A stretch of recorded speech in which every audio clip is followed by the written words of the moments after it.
ಅನುಷ್ಕಾಳನ್ನು ನೋಡಿದಾಗಲೇ ತನ್ನ ಸೊಸೆಯೆಂದು ಒಪ್ಪಿದ್ದರು ವೈಶಾಖ.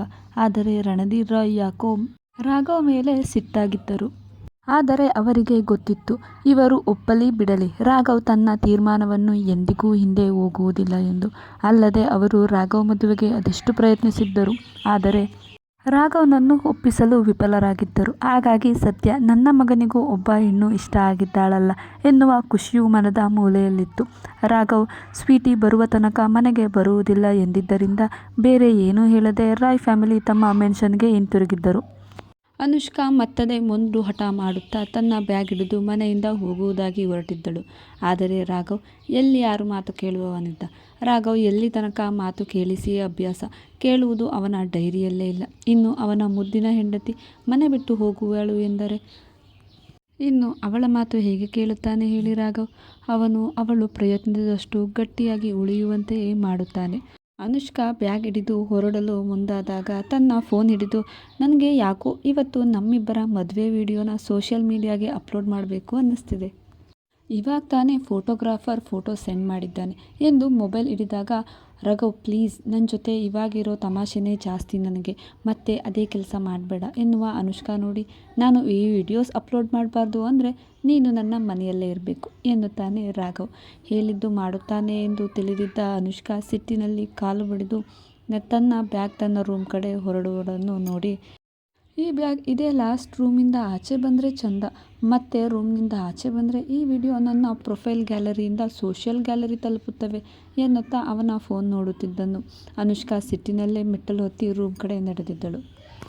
ಅವಳು ತನ್ನ ಮೊಬೈಲ್ ಬೆಳಿಗ್ಗೆಯಿಂದ ಮಳೆಯಲ್ಲಿ ನೆಂದಿದ್ದರಿಂದ ಅದನ್ನು ಹಿಡಿದು ಏನಾಗಿದೆ ಎಂದು ಚೆಕ್ ಮಾಡುತ್ತಾ, ಥೂ ನನ್ನ ಗ್ರಹಚಾರನೇ ಸರಿಯಿಲ್ಲ, ಎಲ್ಲವೂ ಒಂದೇ ಸಮಯದಲ್ಲಿ ಕೈ ಕೊಡ್ತಿದ್ದಾರೆ ಎನ್ನುತ್ತಾ ಮೊಬೈಲ್ ಬಡಿಯುತ್ತಿದ್ದಳು. ಅಷ್ಟರಲ್ಲಿ ರೂಮ್ಗೆ ಬಂದಿದ್ದ ರಾಘವ್ ತನ್ನ ವಾರ್ಡ್ರೂಮ್ ತೆಗೆದು ಅಲ್ಲಿ ಒಂದು ನೈಟ್ ಸೂಟ್ ತೆಗೆದುಕೊಂಡು ವಾಶ್ರೂಮ್ ಕಡೆ ನಡೆದಿದ್ದ.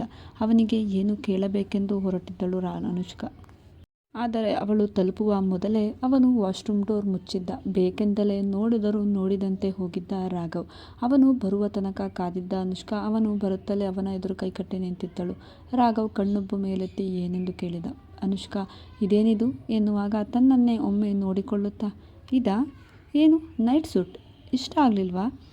ಇಷ್ಟ ಆಗಿಲ್ಲ ಅಂದರೆ ಹೇಳು, ನಿನಗೆ ಯಾವ ರೀತಿ ಇಷ್ಟ ಆಗಬೇಕು, ಯಾವ ರೀತಿ ಇಷ್ಟ ಆಗೋ ಬಟ್ಟೆ ಇದೆ ಆ ಥರನೇ ಹಾಕೋತೀನಿ ಎಂದಿದ್ದ ರಾಘವನ ಮಾತಿಗೆ ಅನುಷ್ಕಾ ಮುಜುಗರದ ಮುದ್ದೆಯಾಗಿದ್ದಳು. ಅವನ ಮಾತಿಗೆ ಶಟಪ್, ನಾನು ಹೇಳಿದ್ದು ನೀನು ಹಾಕಿರೋ ಬಟ್ಟೆನಲ್ಲ, ನೀನು ಯಾಕೆ ಇಲ್ಲಿದ್ದೀಯಾ ಅಂತ ಎಂದಳು ಸಿಟ್ಟಿನಿಂದ.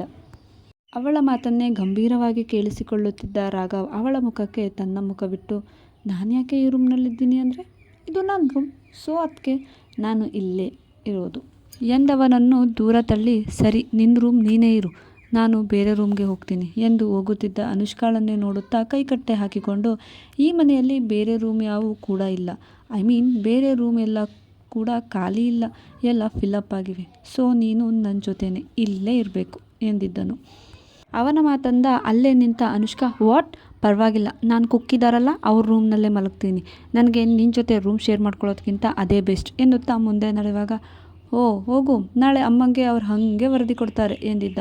ಪರವಾಗಿಲ್ಲ ನನಗೇನು ಎಂದು ಅವನ ಪ್ರಶ್ನೆಗೆ ಉತ್ತರ ನೀಡಿ ಮುಂದೆ ಸಾಗುವಾಗ, ನಮ್ಮಮ್ಮನಿಗೆ ತುಂಬ ಬೇಜಾರಾಗುತ್ತೆ, ಮೊದಲೇ ನಮ್ಮಮ್ಮಂಗೆ ನಾನಂದರೆ ತುಂಬ ಇಷ್ಟ, ನೀನು ಬೇರೆ ತುಂಬ ಇಷ್ಟ ಆಗಿದೆಯಾ, ತುಂಬ ನೋವಾಗುತ್ತೇನೋ ನಾವಿಬ್ಬರೂ ಚೆನ್ನಾಗಿಲ್ಲ ಎಂದು ಬೇರೆ ಬೇರೆ ಇದ್ದೀವಿ ಅಂದರೆ ಎಂದಿದ್ದ. ಯಾಕೋ ಅನುಷ್ಕಾ ಕಾಲು ಅಲ್ಲೇ ನಿಂತಿದ್ದವು. ರಾಘವ್ ಕೂಡ ಇದೇ ಬೇಕಿತ್ತು, ಹಾಗಾಗಿ ಪಟಪಟನೆ ಹೇಳಿದ್ದನು. ಅನುಷ್ಕಾ ಇವರಿಬ್ಬರು ಮದುವೆಯಾಗಿರುವ ವಿಷಯ ಕೇಳಿ ವೈಶಾಖ ಅವರು ಖುಷಿಯಾಗಿದ್ದನ್ನು ನೆನಪಿಸಿಕೊಂಡಳು. ನೋವಾಗಬಾರದು ಎಂದುಕೊಂಡು ಬ್ಯಾಗ್ ಕೈ ಬಿಟ್ಟಳು.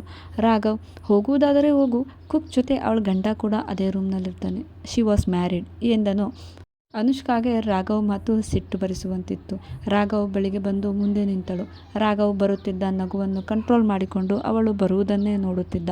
ಬಂದವಳೆ ಅವನಿಗೆ ವಾರ್ನಿಂಗ್ ಕೊಡೋ ಟೋನ್ನಲ್ಲಿಯೇ, ಸರಿ ನಾನು ಇದೇ ರೂಮ್ನಲ್ಲಿ ಇರ್ತೀನಿ, ಬಟ್ ಒಂದು ಕಂಡೀಷನ್, ನೀನು ಹತ್ರ ಬರೋ ಹಾಗಿಲ್ಲ, ನನ್ನ ಮುಟ್ಟೋ ಹಾಗಿಲ್ಲ, ವಿತೌಟ್ ಮೈ ಪರ್ಮಿಷನ್, ರೂಮ್ನೊಳಗೆ ನುಗ್ಗೋ ಹಾಗಿಲ್ಲ, ನನ್ನ ಪರ್ಸ್ನಲ್ ಮ್ಯಾಟ್ರಿಗೆಲ್ಲ ತಲೆ ಹಾಕೋ ಹಾಗಿಲ್ಲ, ಹ್ಞೂ ಅಂದರೆ ಇಲ್ಲೇ ಇರ್ತೀನಿ, ಇಲ್ಲ ಅಂದರೆ ನಾನು ನನ್ನ ಪಾಡಿಗೆ ಎಂದವಳನ್ನು ಬಾಯಿಯ ಮೇಲೆ ಕೈ ಇಟ್ಟು, ಸಾಕು ನಡಿ ಮಲಗು ಎಂದು ತಾನು ಬೆಡ್ ಮೇಲೆ ಉರುಳಿದನು.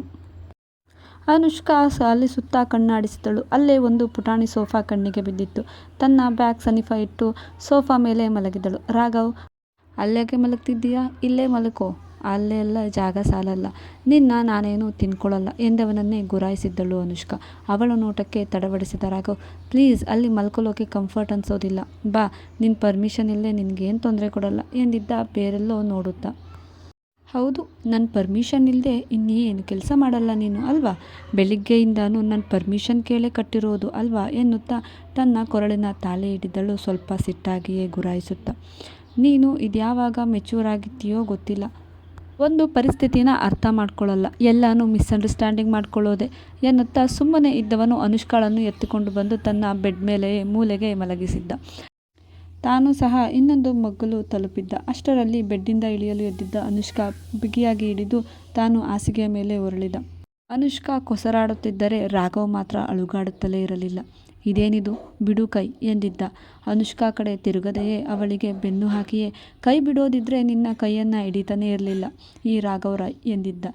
ಈ ಫಿಲಮ್ ಡೈಲಾಗ್ ಎಲ್ಲ ಹೇಳಿದ ಸಾಕು, ಬಿಡು ನನ್ನ ಕೈನ ಎಂದವಳು ಕೈಯನ್ನು ಎಳೆಯುವಾಗ ತನ್ನೆಡೆಗೆ ಎಳೆದುಕೊಂಡ ಅವನು ತಿರುಗಿದ್ದ. ನೇರವಾಗಿ ಅವನ ಮೇಲೆ ಬಿದ್ದಿದ್ದಳು. ರಾಘವ್ ಅವಳ ಕಣ್ಣನ್ನೇ ನೋಡುತ್ತಾ, ನಾನು ಬಿಡಲ್ಲ, ಬೇಕಿದ್ರೆ ನೀನು ಟ್ರೈ ಮಾಡು ಎಂದು ಕೈ ಬಿಗಿ ಮಾಡಿದ್ದನು. ಶಕ್ತಿಯಲ್ಲಿ ರಾಘವ್ನನ್ನು ಸೋಲಿಸಲು ಆಗದ ಅನುಷ್ಕಾ ಸ್ವತಃ ಸೋತಿದ್ದಳು. ಆದರೂ ಮತ್ತದೇ ಜೋಶಲ್ಲೇ, ಎಷ್ಟೊತ್ತಂಕ ಹೀಗೆ ಹಿಡ್ದಿರ್ತೀಯ, ನೀನು ಮಲಗಿದ ಮೇಲೆ ನೀನು ಕೈ ಬಿಟ್ಟು ಬಿಡ್ತೀಯೋ ಆವಾಗ ನಾನು ನಿನಗೆ ಗೊತ್ತಿಲ್ಲದೆ ನಿನ್ನ ಬಿಟ್ಟು ಹೋಗ್ತೀನಿ, ನಿನಗೆ ನನ್ನ ಒಂದು ಸುಳಿವು ಸಿಗಲ್ಲ ಎಂದವಳ ಮಾತಿಂದ ಕೋಪ ಬಂದಿತ್ತು. ರಾಘವ್ ಅವಳನ್ನು ಮತ್ತಷ್ಟು ಬಿಗಿಯಾಗಿ ಹಿಡಿದು ಕಣ್ಣು ಮುಚ್ಚಿದ್ದ. ನನ್ನಿಂದ ನಿನ್ನನ್ನು ದೂರ ಹೋಗೋಕೆ ಯಾವತ್ತಿಗೂ ಬಿಡೋದಿಲ್ಲ, ಸುಮ್ಮನೆ ಕಷ್ಟಪಡಬೇಡ ಎಂದನು. ಅನುಷ್ಕಾ ಸಾಕಷ್ಟು ಹೊತ್ತು ಪ್ರಯತ್ನಿಸಿದಳು, ಆಗಲಿಲ್ಲ. ಬೆಳಿಗ್ಗೆಯಿಂದ ತನ್ನೆಲ್ಲ ಶಕ್ತಿಯನ್ನು ಕಳೆದುಕೊಂಡಿದ್ದ ಅನುಷ್ಕಾ ರಾಘವ್ ಮೇಲೆಯೇ ನಿದ್ದೆಗೆ ಜಾರಿದ್ದಳು. ಅನುಷ್ಕಾ ಅಲುಗಾಡದೆ ಕೈ ಬಿಡಿಸಿಕೊಳ್ಳುವ ಪ್ರಯತ್ನ ಯಾವಾಗ ನಿಂತಿತ್ತೋ ಆವಾಗ ರಾಘವ್ ಕಣ್ಣು ತೆರೆದು ನೋಡಿದ. ಅನುಷ್ಕಾ ಮುಗ್ಧ ಮಗುವಿನಂತೆ ತನ್ನ ಮೇಲೆಯೇ ಮಲಗಿದ್ದಳು. ಅನುಷ್ಕಾ ಬೆಳಿಗ್ಗೆಯಿಂದ ತನ್ನ ಜೀವನದ ಎಲ್ಲ ಘಟನೆಗಳಿಂದ ಸೋತಿ ಸೆರಗಿದ್ದಳು. ಹಾಗಾಗಿ ಸುಸ್ತಾಗಿ ಮಲಗಿದ್ದಂತೆಯೇ ಮಲಗಿದ್ದಳು. ನಿಧಾನವಾಗಿ ತನ್ನ ಮಗ್ಗಲಿಗೆ ಮಲಗಿಸಿಕೊಂಡವ ಹಣೆಗೆ ಮುತ್ತಿಟ್ಟು, ಸಾರಿ ಎಂಟಿ ಎನ್ನುತ್ತಾ ಮುಂಗುರುಳು ಸರಿ ಮಾಡಿ ಮತ್ತೊಂದು ಮುತ್ತಿಟ್ಟು ಅವಳ ಕೈಯನ್ನು ಬಿಗಿಯಾಗಿಯೇ ಹಿಡಿದು ಮಲಗಿದ. ಕಡೆ ಸುನೀತಾ, ಥೂ, ನನ್ನ ಪ್ಲ್ಯಾನ್ ಎಲ್ಲ ವೇಸ್ಟ್ ಆಯಿತು, ಹೇಗೋ ಕೈ ತುಂಬ ಸಂಬಳ ತಂದು ಇಡ್ತಿದ್ಲು, ಏನೂ ಇಲ್ಲದೆ ಇದ್ದಾಗಲೇ ಸಾಕಿ ನೋಡಿಕೊಂಡು ಇವಾಗ ಕೈ ದುಡ್ಡು ಬರೋ ಕಾಲದಲ್ಲಿ ಹೀಗೆ ಮಾಡ್ಕೊಬಿಟ್ನಲ್ಲ, ಎಲ್ಲ ಈ ನನ್ನ ನಾಲಾಯಕ್ ತಮ್ಮನಿಂದ. ನನ್ನ ತಲೆ ಮೇಲೆ ಚಪ್ಪಡಿ ಕಲ್ಲು ನಾನೇ ಹಾಕಿಕೊಂಡು ಬಿಟ್ಟೆ. ಇವಾಗ ಎಲ್ಲಿಗೋದ್ಲು, ಅಷ್ಟೊಂದು ಸಂಬಳ ಹೇಗೆಲ್ಲ ಖರ್ಚು ಮಾಡಿಕೊಂಡು ಎಂಜಾಯ್ ಮಾಡ್ತಿರ್ತಾಳೋ. ನಾನು ಅಂಥವಳೇನೆ, ದಡ್ಡಿ, ಯಾರು ಮುಟ್ಟು ಕೊಟ್ಟಿದ್ರೆ ಏನಾಗ್ತಿತ್ತು, ಇವತ್ತಿನ ಕಾಲದಲ್ಲಿ ಆಗಬಾರ್ದೇನಾದರೂ ಆಗಿದೆಯಾ, ನಾನೇ ಈಗೆಲ್ಲ ಅವನ ತಮ್ಮನ ಮಾತು ಕೇಳಿ ನನಗೆ ನಾನೇ ಅನ್ಯಾಯವಾಗಿ ಕೈಗೆ ಬಂದಿದ್ದ ಲಕ್ಷ್ಮೀನ ಕಸಕ್ಕೆ ಒದ್ದುಬಿಟ್ಟೆ, ಈಗ ಓಡಿಸ್ಬಿಟ್ನಲ್ಲ.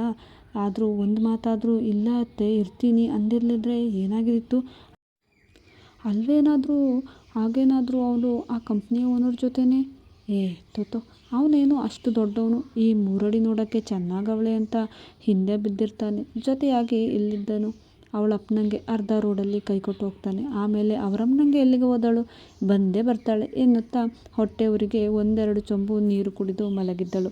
ಸಂಜನಾ ಒಂದು ಕಡೆ ಅಕ್ಕ ಇಷ್ಟು ದಿನ ಅನುಭವಿಸಿದ್ದ ದುಃಖ ಸಾಕು, ಇನ್ಮೇಲೆ ರಾಘವ್ ಭಾವನ ಮನೆಯಲ್ಲಿ ರಾಣಿಯಾಗೇ ಇರ್ತಾಳೆ ಅನ್ನೋ ಖುಷಿ. ಇನ್ನೊಂದು ಕಡೆ, ಅಯ್ಯೋ ರಾಘವ್ ಸರ್ ಏನಾದರೂ ಕೆಟ್ಟ ದೃಷ್ಟಿಯಿಂದ, ಇಲ್ಲ ಅವರು ಕೆಟ್ಟವರಲ್ಲ, ಸ್ವಲ್ಪ ಮುಂಗೋಪಿ ಅಷ್ಟ, ಅಕ್ಕ ಹೇಳಿದ್ಲಲ್ವಾ ಎಂದು ಚಿಂತಿಸುತ್ತಾ ಅವಳೊಳಗೆ ರೂಮ್ ಖಾಲಿ ಆಗಿರುವುದನ್ನು ಒಲ್ಲದ ಮನಸ್ಸಿನಿಂದ ಅಪ್ಪಿ ಅಕ್ಕ ಮಲಗುವ ಜಾಗಕ್ಕೆ ಅವಳ ದಿಂಬಿಟ್ಟು ಆ ದಿಂಬನ್ನೇ ತಬ್ಬಿ ಹಿಡಿದು ಮಲಗಿದ್ದಳು. ದಿಂಬಿನಲ್ಲಿದ್ದ ಅನುಷ್ಕಾ ಶಾಂಪುವಿನ ಪರಿಮಳ ಸಂಜನಳಿಗೆ ಪ್ರತಿದಿನ ಅವಳಕ್ಕಳ ಜೊತೆ ಮಲಗಿದ್ದ ಅಭ್ಯಾಸಕ್ಕೆ ಒಮ್ಮತ ನೀಡುವಂತೆ, ಅವಳಕ್ಕನೇ ಜೊತೆಯಾಗಿ ಮಲಗಿರುವಂತೆ ಭಾಸವಾಗುತ್ತಿತ್ತು.